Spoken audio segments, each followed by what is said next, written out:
दो पुत्र थे। पुत्रों का नाम है प्रियव्रत और उत्तानपाद।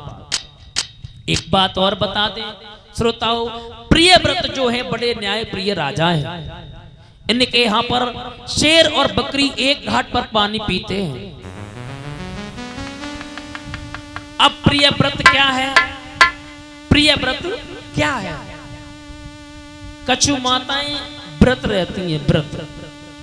आज से आपको पता चल जाएगा कि व्रत होता क्या है और व्रत कैसा करना चाहिए। आजकल की माताएं बहनाएं व्रत कैसे करती हैं, बुरो मत माने। कहती हैं सवेरे स्वामी आज हम व्रत हैं, जाओ बाजार से सेव ले आइयो 1 किलो, 1 किलो केला ले आइयो, 1 किलो अनार ले आइयो, हम व्रत हैं। माताओं प्रिय व्रत किसे कहते हैं? भगवान ये नहीं कहते तुम मेरे पीछे भूखा न मरो, नहीं।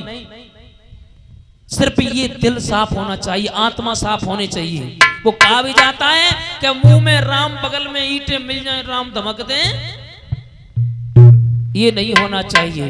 अगर प्रिय व्रत करना है, प्रिय व्रत करने से पहले पति का सम्मान करना सीख लो, सास ससुर का सम्मान करना सीख लो। समझ लेना तुम्हारा ये प्रिय व्रत है। सास ससुर के तो जूता मार रही, भोले बाबा के सामने जल चढ़ाए प्रभु मेरे जू हो जा, तो कुछ भी मिलने वाला नहीं है माताओं, कुछ भी हासिल नहीं है। भोले बाबा भी कहते हैं पहले अपने घर के देवता मनाओ, उसके बाद हमें मनाओ, है। लेकिन घर के देवता तो पानी के लिए तरस रहे, इन पर तुम शरबत चढ़ाई रही हो, कोई मतलब ही ना। प्रिय व्रत बड़े न्याय प्रिय राजा हैं, अपना राज बड़े न्याय से चला रहे हैं। एक दिन की बात है, श्रोताओं शिकार खेलने के लिए गए, आसपास देख लिया कोई दिखाई नहीं दिया, तो उन्होंने एक मृग और मृगी का वध कर दिया। वध करते हुए देवर्षि नारद ने देख लिया। देवर्षि नारद कहने लगे ओए रे राजा, तू असली राजा नहीं है, तू तो कतली राजा है। तेरे राज्य में पशु पक्षी पेड़ पौधे सभी एक समान है, लेकिन तू तो कतली राजा हो गया। प्रियव्रत रोने लगे, प्रभु मुझे माफ कर देना, मैंने तुम्हारी बात मान ली, लेकिन आज के बाद राजगद्दी पर नहीं बैठूंगा। अपने छोटे भैया उत्तानपाद को बुलाया। जैसे ही उत्तानपाद को बुलाया, उत्तानपाद से कहा सुनो, आज से मैं राजगद्दी पर नहीं बैठूंगा, आज से राजगद्दी पर नहीं बैठूंगा, आज से राजा तुम हो। राजा बना करके माता बहन भाई बंधुओं प्रियव्रत चले गए। अब महाराज उत्तानपाद राजा हैं। उत्तानपाद की धर्म पत्नी का नाम है सुनीति। राजकाज बड़े न्याय प्रिय से चला रहे हैं। सुनीति मैया जो थी बहुत बड़ी पतिव्रता थी। पतिव्रता का माताओं लक्षण समझती हैं? पतिव्रता किसे कहते हैं? पतिव्रता किसे कहते हैं? एक विद्वान लिख रहा है श्रोताओं,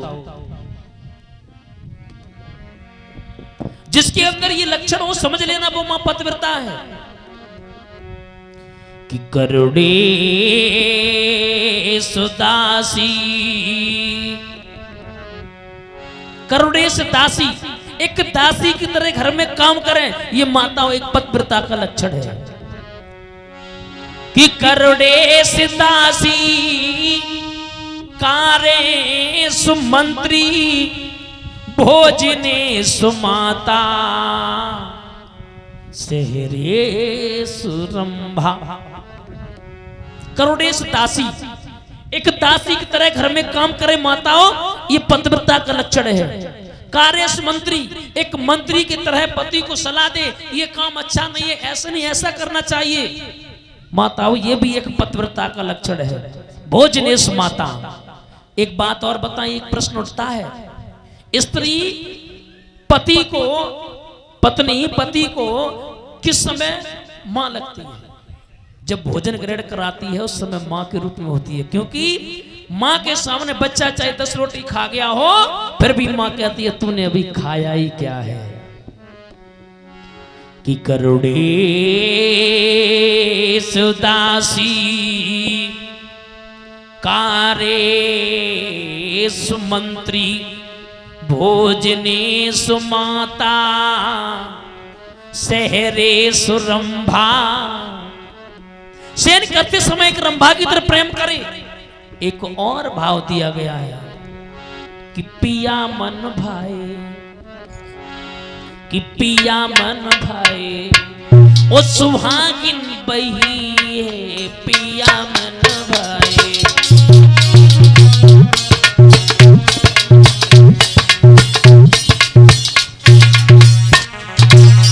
हाँ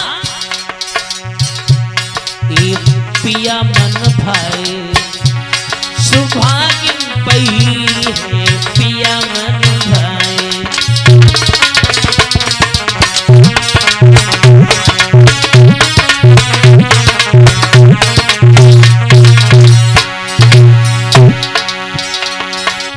पिया मन भाए सुहागिन बही है, पिया मन भाए सुहागिन बही है। और दिल से उतर जाए, अरे दिल से उतर जाए अभागिन बही है, दिल से उतर जाए।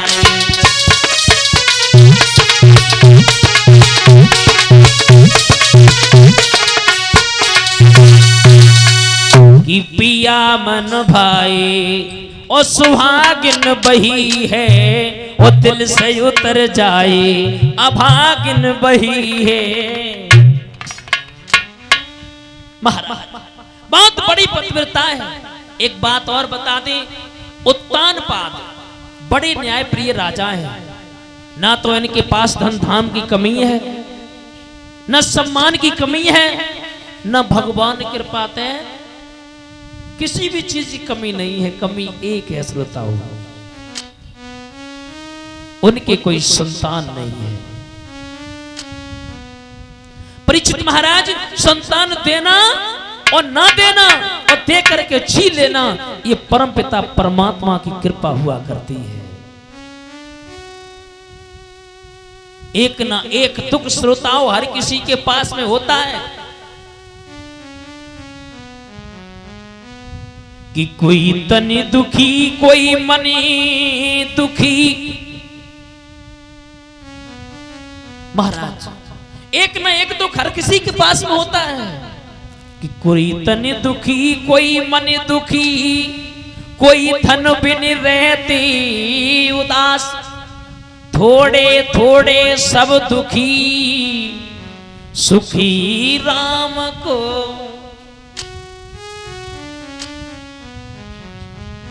महाराज उनके पास में सब कुछ है, न तो धन धाम की कमी है, न सम्मान की कमी है, न भगवान के पास से कोई चीज कमी नहीं है। कमी एक है महाराज, उनके कोई संतान नहीं है।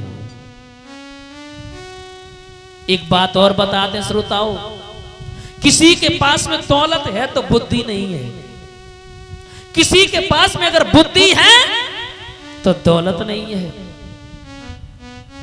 और किसी के पास में दौलत और बुद्धि दोनों हैं, उनके कोई संतान नहीं है। कि दीन कहे धनवान सुखी, धनवान कहे सुखी राजा को भारी, राजा कहे महाराजा सुखी, महाराजा कहे सुखी इंद्र को भारी। ओ मेरी भक्ति विचारी करो, हर भजन बिना हरि जीवे दुखारी। श्रोताओ मैया सुनीत अगर घर से बाहर निकलती है तो जो देखती है कहती है ये देखो बाँ जा रही है,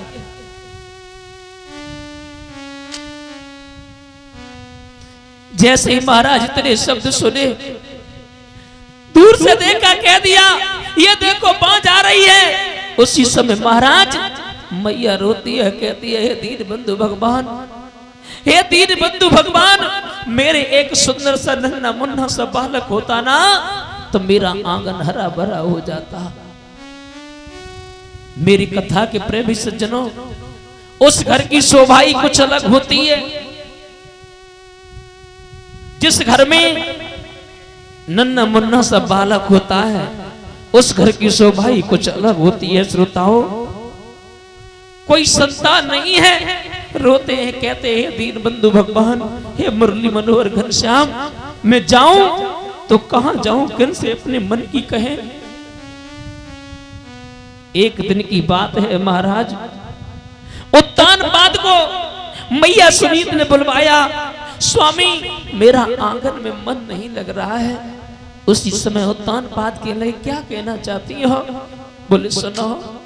आज रो करके जवाब दिया। श्रोताओं, रो करके कहने लगी,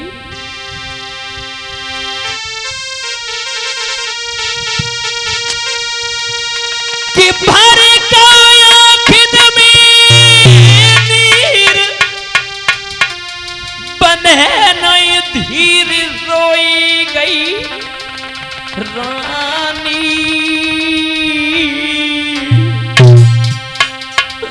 न भैया कोई संतान सजना हुई रही है बदना।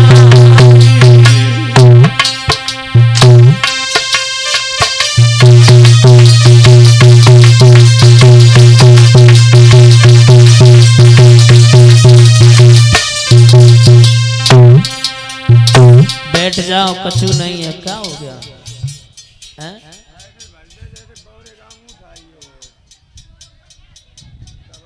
अच्छा अच्छा,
रोटी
श्रोता बंधुओं आज